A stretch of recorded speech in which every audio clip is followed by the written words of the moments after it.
Yeah, welcome to another edition of BASTA TV, here from the BASTA 2010 Spring Edition in Darmstadt. With me is David Platt. He's Howdy. Instructor in the Harvard University Extension School. He's Microsoft software legend, and he's the author of lots of books on .NET programming and on the book Why Software Sucks. My magnum opus. I couldn't stop him doing that. It was a really easy book to write, guys. All I had to do was open my veins and bleed. Okay, David, today software is all around us, and it penetrates our everyday life, and a lot of people are doing a living on it. So why does software suck? Well, the main reason the software sucks is that the people who design it, whether they're programmers, whether they're designers, sometimes they're marketing people, that the people who design it fail to understand who their users really are, and therefore think that by extension, their users are like themselves. And really nothing could be farther from the truth. And your user is not you. Dein Nutzer, bist nicht, du. That's what I tell people. Unless you were writing programs for a bunch of burned out computer geeks, your user is not you. And my talk tonight, I'm going to be talking about the ways in which the user population differs drastically from the developer population that produces the software. It is this disconnect, the failure to understand who the users actually are and what they need, what they want, what they hope for, what they fear, what they're willing to tolerate. The failure to understand this is what leads software to suck. So do you suggest something like Occam's razor in software development, a kind of principle of parsimony or economy? So do only the things which lead to the best goal? Occam's razor, I hadn't really thought about it in those philosophical terms. I will say that one of the main things that programmer geeks do when they're writing software, one of the main mistakes they make, is they make all kinds of complicated things possible rather than making simple things simple. Classic example, you open up a program, Word or Notepad or any of these things, and you make a few changes, and you click the X to close the program down. And what does it do? It asks you, do you want to save your changes? Yes, no. All right. Now, how often do you want to throw away all your changes? How often do you click no? It's pretty seldom, isn't it? I won't say you never do that, but you don't do it once a day. You don't do it once a week. I don't think you do it once a month.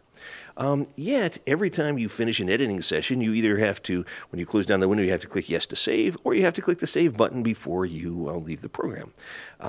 They are giving, the designers of Word have given this obscure edge case of throwing away your changes, they've given that equal billing in the user interface with the much more common case of saving changes. So they annoy every user every time on every session for the benefit of the very, very few users, very, very little of the time, who say, no, actually, I don't really, I want to save that. I want to throw away everything that I just did. So no, don't save the changes. And that's not as simple as it could be. If you automatically saved, if Word automatically saved the document, the way Microsoft OneNote does, the way Microsoft Money used to before they pulled the plug on that product, the way Intuit Quicken now does, and if the user who wanted to throw away all of the changes, who wanted to do a complete discard and rollback, had to go search in the UI and had to go down through a couple of menu items and had to spend perhaps 10 clicks. That small operation that gets used very rarely would be harder to get at. But the one thing that almost everybody does almost all the time would be simpler, because that one click that you have to do today, you would no longer have to do. Times a billion users, times many, many, many editing sessions. So certainly a simplification of the main course of action, even at a cost that edge cases are now more expensive, would probably be a good design in most consumer and business applications. And what can a developer do now to develop simple software? What change of mind is necessary? What do you think? What change of mind is necessary? Well, sort of like an alcoholic going into recovery. Now, I know there are some recovering alcoholics watching us here today, and I know that they will know, what is the very first word of the very first step of recovery? Is there any, I'm sure you must have met some recovering alcoholics somewhere along the line, right? What's the very first word of the very first step? You tell me. It's admit, isn't it? Admit that a problem exists. Oh, yeah. That's the number one problem. Without that, no recovery can possibly begin. So the first thing that programmers need to understand is, hey, guess what? Your software really does suck. I will be showing some statistics tonight in my talk about just how bad software is today. I'm not going to spill the beans here. You know, go see the talk. But it is absolutely astonishing just how much our customers hate us. More than bill collectors and used car salesmen put together. I bullshit you not. I will prove it tonight. Anyway, is to admit that there is a problem. Admit that our software does not do what it needs to do, does not take care of our users in the way that it needs to be taken care of. That is the very first word or the very first step. And that's kind of what this Why Software Sucks tour is about, to spread the word. Guess what? There is a problem, and we need to solve this problem. You know, we're smart guys. We know how to solve problems. Once we understand what the problem, number one, that a problem exists. Number two, that we need to figure out what the problem is and define the problem and see how far it extends and what its ramifications are. Then we can begin to discuss ways in which these problems can be solved. And what can Microsoft do to support developers to develop better software? Well, what I would like to see Microsoft do, besides sponsor us to have a second microphone so we don't have to keep handing this thing back and forth, what I would like to see Microsoft do is I would like Microsoft to put less emphasis on the tools itself and more emphasis on teaching the ways to employ tools.